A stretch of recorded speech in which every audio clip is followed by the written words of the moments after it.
আর উঁচু না হতে পারে। এই পৃথিবীটাকে ধ্বংস করার জন্য যত মতবাদ তৈরি হয়েছিল সব শেষ, পুঁজিবাদ শেষ, কমিউনিজম শেষ। মানুষের গন্তব্য ছিল ইসলামের দিকে। কোন দিকে গন্তব্য? ইসলামের দিকে। সেই ইসলাম যেন আগাতে না পারে সেই জন্য মুসলমানদের নাম দিতে হবে সন্ত্রাসী। কি নাম দিতে হবে? সন্ত্রাসী। শুরু হয়ে গেল সন্ত্রাস, পৃথিবী জুড়ে সন্ত্রাস শুরু হয়ে গেল। বর্তমান পৃথিবীতে সন্ত্রাস নাই এমন কোন দেশ আছে বলে আমার জানা নাই। সারা দুনিয়া জুড়ে সন্ত্রাস। এই মাহফিল হওয়ার কথা ছিল কবে বলেন? ডিসেম্বর মাসে বোমা খইয়ের মতো ফুটতে লাগলো চতুর্দিকে। কেন ফুটাইল? তারা বলতে চায় তারা আল্লাহর আইন প্রতিষ্ঠা করবে।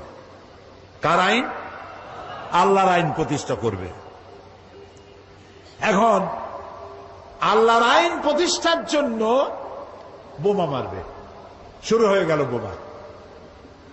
একসাথে বাংলাদেশের কতগুলি 63টা জেলায় বোমা শুরু হলো। আমরা এগুলার নামও শুনি নাই জীবনে। নাম হলো জামাতুল মুজাহিদিন, হরকুতুল জেহাদ, তারপরে আর একটা কি, না না না, জেএমবি, হরকতুল জেহাদ, হিজবুত তাহরীর। তারপরে আবার নাম হলো, এটা আবার নতুন নাম, জানি না এটা আবার কোথার থেকে আবিষ্কার হইল আল্লাহ জানে। সে নতুন নাম আর একটা হয়েছে, সেটা হলো আল জঙ্গিতুল জংলা। একটা আল শব্দ বসায় দিলেই মনে হবে যেন ওটা ইসলাম। এখন তারা ইসলাম প্রতিষ্ঠা করবে বোমা মারিয়া। এটা কি জন্যে? আল্লাহর আইন। আমাদের স্লোগান ছিল আল্লাহর আইন চাই, আর কি চাই বলেন না সবাই? আল্লাহর আইন চাই। আর আল্লাহর আইনকে বদনাম করার জন্য শোনেন, মাথা কাটায় শোনেন কথা, আল্লাহর আইনের কথা যাতে আর পৃথিবীতে উচ্চারিত হতে না পারে, জিহাদের নাম যাতে মুসলমানেরা আর না নিতে পারে, সেই জন্য শুরু হলো ষড়যন্ত্র। পৃথিবীর মুসলমানেরা জিহাদের নাম মোছা যাবে না, জিহাদ চলবে কিয়ামত পর্যন্ত। তবে জিহাদটা কি, জিহাদটা কি সেটা বুঝতে হবে। জিহাদ আর কিতাল এক জিনিস নয়। জিহাদ আর যুদ্ধ এক জিনিস নয়। হলি ওয়ার এবং যুদ্ধ এক জিনিস নয়। জিহাদ এক পবিত্র জিনিস। সেটি কি? সেটি হচ্ছে জিহাদের আবিধানিক এবং পারিভাষিক অর্থ হচ্ছে যে কোনো উদ্দেশ্যকে সফলতার শীর্ষে পৌঁছে দেওয়ার জন্য যে প্রাণান্তকার প্রচেষ্টা করা হয়, ওই প্রচেষ্টার আরবি নাম হলো জিহাদ। এটা যুদ্ধ নয়।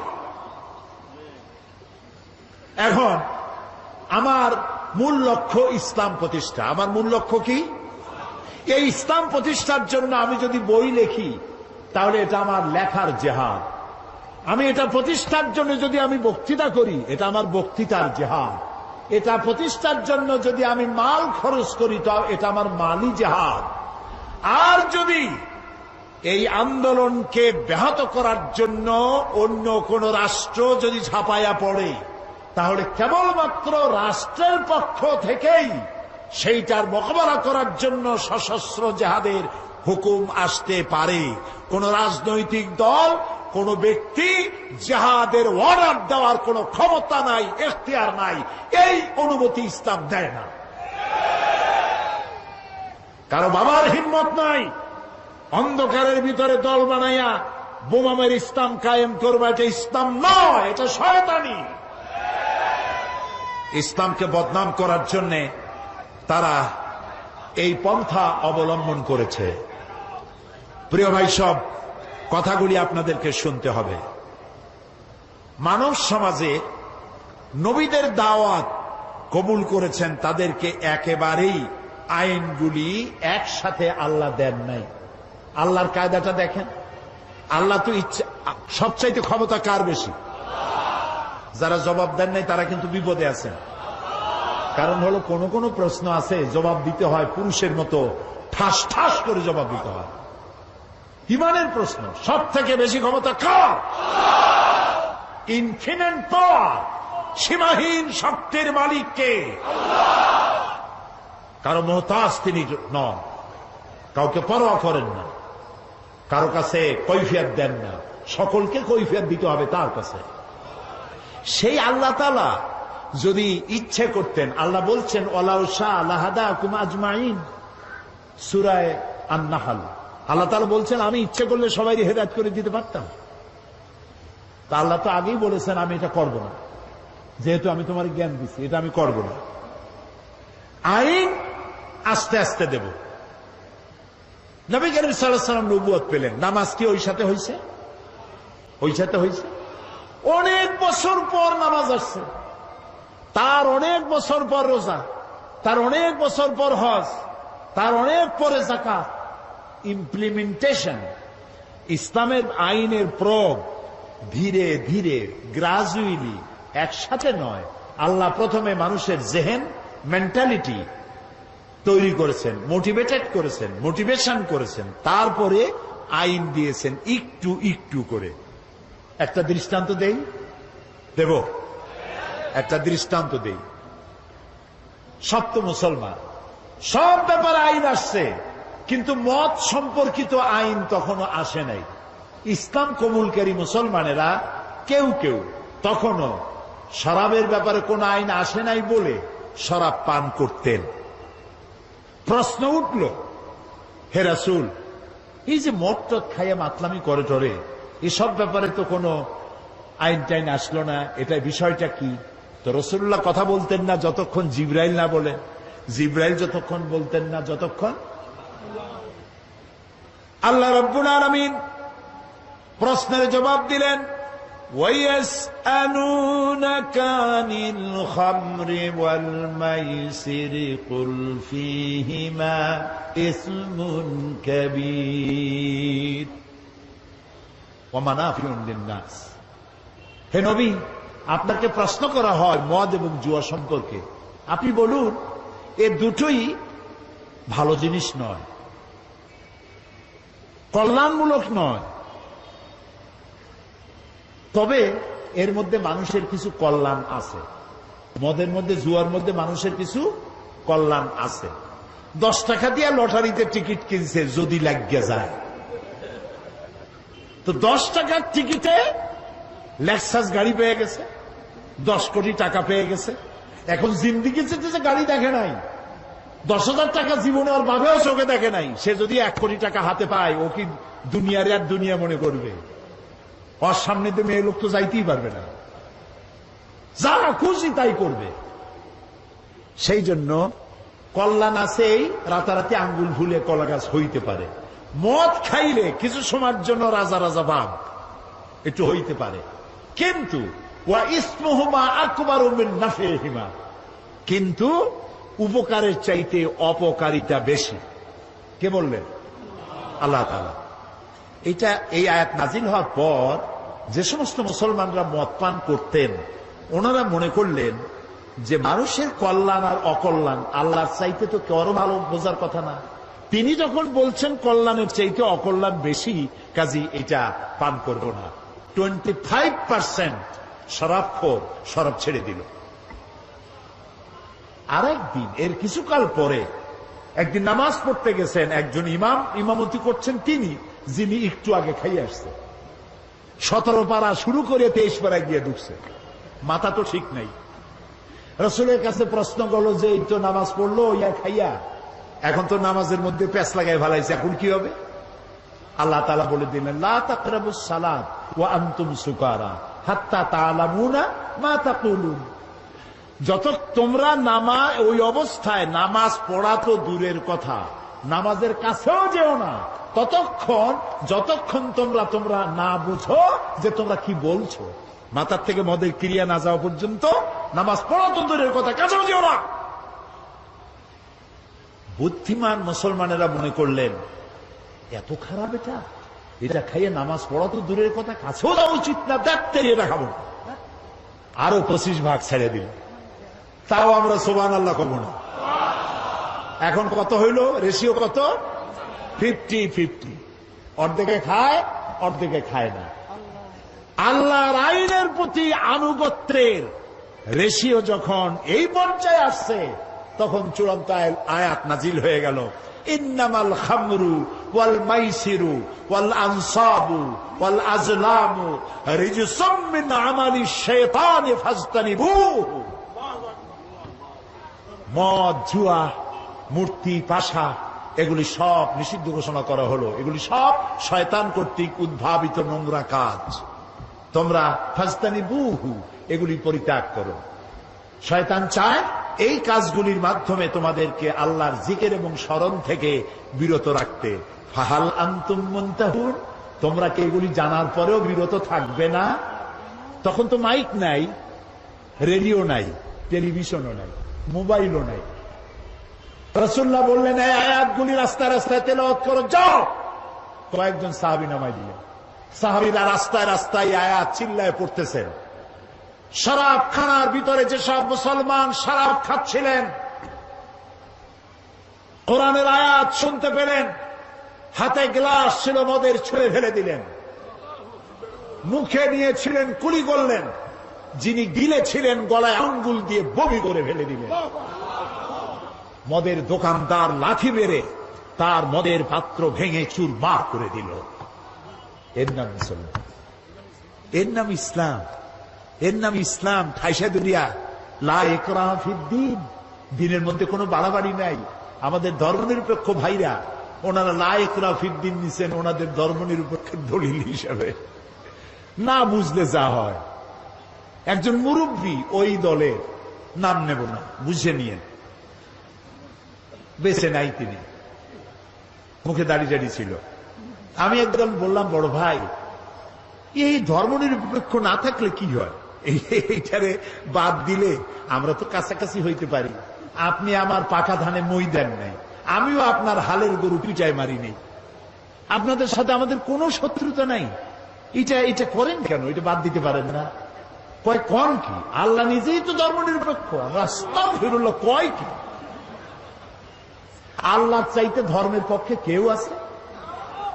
এই তো কেবল আমি তো শুরুই করছি, ইন্নাদ-দীন ইনদাল্লাহিল ইসলাম। আল্লাহ তো বলছেন আমার কাছে পছন্দ কেবলমাত্র ইসলাম। যেরকম কি চিল্লায় বলো, আমার কাছে পছন্দনীয় কেবলমাত্র ইসলাম।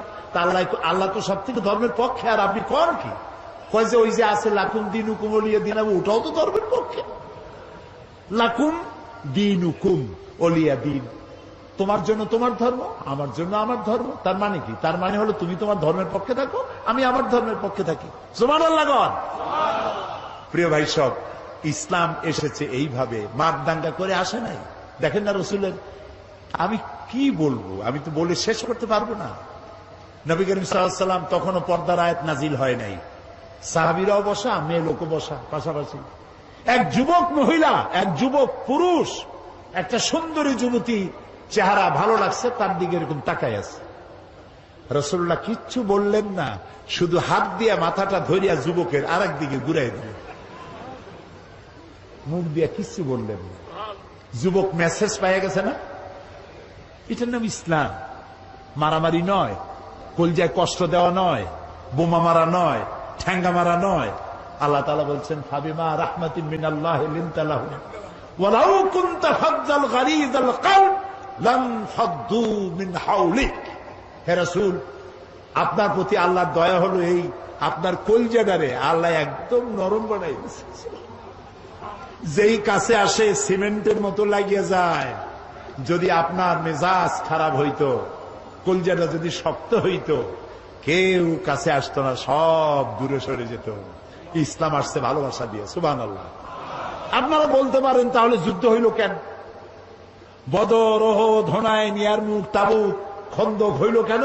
প্রত্যেকটি যুদ্ধ ছিল ডিফেন্সিভ, আত্মরক্ষামূলক। রাসূলুল্লাহ নিজে যুদ্ধ শুরু করেছেন, এরকম একটি যুদ্ধের প্রমাণ কেউ দেখাতে পারবেন না। রাতের বেলায় কোন সাহাবীদের পাঠায় দেন নাই, এই গোত্রের লোকের আমার উপর ঈমান আনে না, আমার জ্বালাইছে, যাও আগুন জ্বালাইয়া পোড়ায় দাও। আছে এমন? সব থেকে রসুলকে কে জ্বালাইছে বেশি? আব্দুল্লাহ বিন উবাই। এই আব্দুল্লাহ বিন উবাই রসুল্লাহকে এত জ্বালাইলো, মরার সময় ছেলে পাঠাই দিল রসুল্লাহকে, বলো আমার এই জন্য আমি যা করছি আমার তো দোজক ছাড়া উপায় নেই, তো রসুল্লাহর একটা জামা যদি আমারে দিতেন আর তিনি যদি আমার জানাজাটা পড়তেন। নবী করিম সাল্লাল্লাহু আলাইহি ওয়াসাল্লাম জামা দিয়ে দিলেন, জানাজা পড়তে রওনা হয়েছেন। হযরত ওমর রাদিয়াল্লাহু তাআলা আনহু বলছেন, ইয়া রাসূলুল্লাহ, ওর জানাজা পড়বেন আপনি? এত কষ্ট দিল আপনাকে, ইসলামকে এত জ্বালাইলো, তার জানাজা পড়বেন আপনি? আল্লাহ তাআলা আয়াত নাযিল করলেন, এদেরকে আমি ক্ষমা করব না। রাসূলুল্লাহ বললেন, আমি 70 বার মাফ চাইবো। আল্লাহ বললেন, 100 বারও যদি ক্ষমা চাওয়া হয় মাফ করা হবে না। আপনি যদি ক্ষমা চান অথবা ক্ষমা নাই চান, আমি তাকে ক্ষমা তো করবই না, আর কোনদিন এদের কবরের কাছে আপনি দাঁড়াবেন না। প্রিয় ভাই সব, মারদাঙ্গা করে ইসলাম আসে নাই। ইসলাম এসেছে পরিপূর্ণ মহব্বতের মধ্য দিয়ে, ভালোবাসার মধ্য দিয়ে ইসলাম পৃথিবীতে এসেছে। সুতরাং যারা বোমা মারতেছে ওরা ইসলাম বোঝে নাই। ইসলাম মানেই তো শান্তি। ইসলাম মানে কি কন্ত? শান্তি। আসলাম তু, সারেন্ডার করলাম। আল্লাহ বললেন ইব্রাহিম আলাইহিস সালাম রে, আসলিম, সারেন্ডার করো। ইব্রাহিম আলাইহিস সালাম বললেন কি? আসলাম তু। আল্লাহ তাআলা বলেন ইব্রাহিম আসলিম। ইব্রাহিম আলাইহিস সালাম বললেন আসলামতু লিরাব্বিল আলামিন, সারেন্ডার্ড হয়ে গেলাম, আত্মসমর্পিত হয়ে গেলাম। ইসলাম মানে শান্তি। আর আত্মসমর্পণ করে যারা, তারা হলো মুসলমান। আর আল্লাহর 99টি নামের মধ্যে একটি নাম হলো সালাম। সালাম মানে শান্তি। আমাদের সাথে একজনের আরেকজন যখন দেখা হয় আমরা কি বলি? আসসালামু আলাইকুম। আর আপনি কি করবেন শুনলে? ওয়ালাইকুম আসসালাম। ভুলবেন না, কিন্তু ভুলবেন না। সালাম দিবেন গণ গণ। যার সাথে যার দেখা হয় আসসালামু আলাইকুম, একটু পরে আবার দেখা হইলো আসসালামু আলাইকুম। বাড়ি যায় বউরে দেবেন সালাম। বাড়ি যায় বউরে কি দিবেন? এই সালাম কিন্তু অনেকে দেয় না, মনে করে বউরে দেব সালাম তাহলে আমার ইজ্জত থাকবে। রাসূলুল্লাহ দিতেন।